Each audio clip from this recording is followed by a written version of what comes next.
Okay, have you ever wished you could just tap a button on your phone and poof, someone shows up to help you out around the house? Well, for millions of people in India's biggest cities, that's not a fantasy anymore. It's real. Something huge is happening in one of the most traditional service industries, and it is happening fast. For the longest time, finding reliable house help was all about who you knew. It was all word of mouth. But technology is just completely changing the game. These new instant service apps are connecting millions of customers with help for everything from cleaning to cooking, all through their phone. So let's get into it. And when I say millions, I'm not kidding. This is not some small little niche market. Get this, over 2 million. That's how many orders these platforms handled in just 1 month earlier this year. The scale here is just absolutely mind-boggling, and it's growing like crazy. All right, so first, let's just focus on that incredible growth story. Because really, to get what's going on, you have to appreciate the sheer speed of this whole thing. Now, check this out. Look at these numbers. The market was already doing a pretty solid 1.3 million orders back in December. But by February, it shot past 2 million. That's a jump of like 45 to 50% in just a couple of months. I mean, that kind of growth is almost unheard of. It's insane. So who's behind all this? Well, it is a super tight race at the top. You've got three main players: Urban Company, Snabbit, and Pronto. And if you look at the orders from February, Urban Company is barely ahead of Snabbit. They're both pulling in over 800,000 orders. The competition is just neck and neck.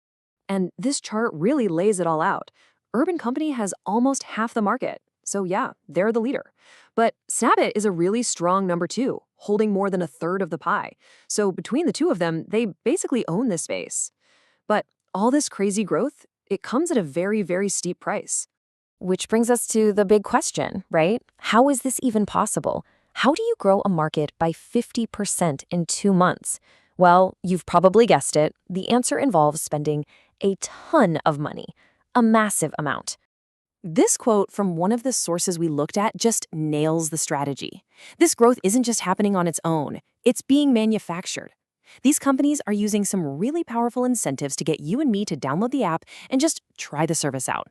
And when we say incentives, we're talking about prices that just sound made up.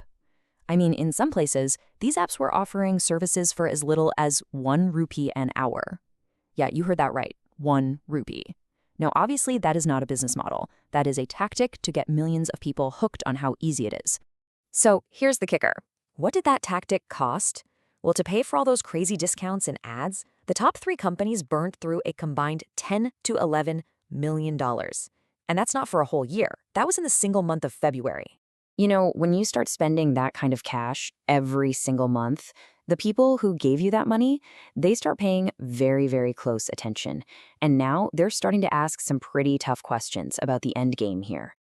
Basically, the investors, whether they're private VCs or people buying stocks on the public market, are getting nervous. They're looking at what they call unit economics. How much does it cost to get one customer versus how much money you make from them? And they're just not seeing a clear way for these companies to actually make a profit. And this isn't just talk. These concerns have real consequences. This number right here, minus 40%, that's how much the stock value of the market leader, Urban Company, has dropped since they went public.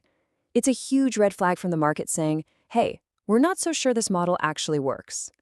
So this all boils down to the huge conflict at the heart of this whole household boom. It's the classic startup dilemma, right? But played out on this massive scale. Do you chase growth no matter what it costs, or do you try to build a business that can actually last and make money? So you've got these two totally different stories fighting each other. On one hand, you have this amazing growth story. Millions of orders, expanding to new cities, tons of new users. But on the other hand, you have the profitability problem. Burning through cash, crazy discounts, and investors who are starting to have serious doubts. And that leaves us with the one big, unanswered question for this entire industry. They've proved, without a doubt, that they can get millions of people to use their service. But can they turn all those users into a real, profitable business before the money runs out? The answer to that is going to decide the future of one of India's hottest new markets.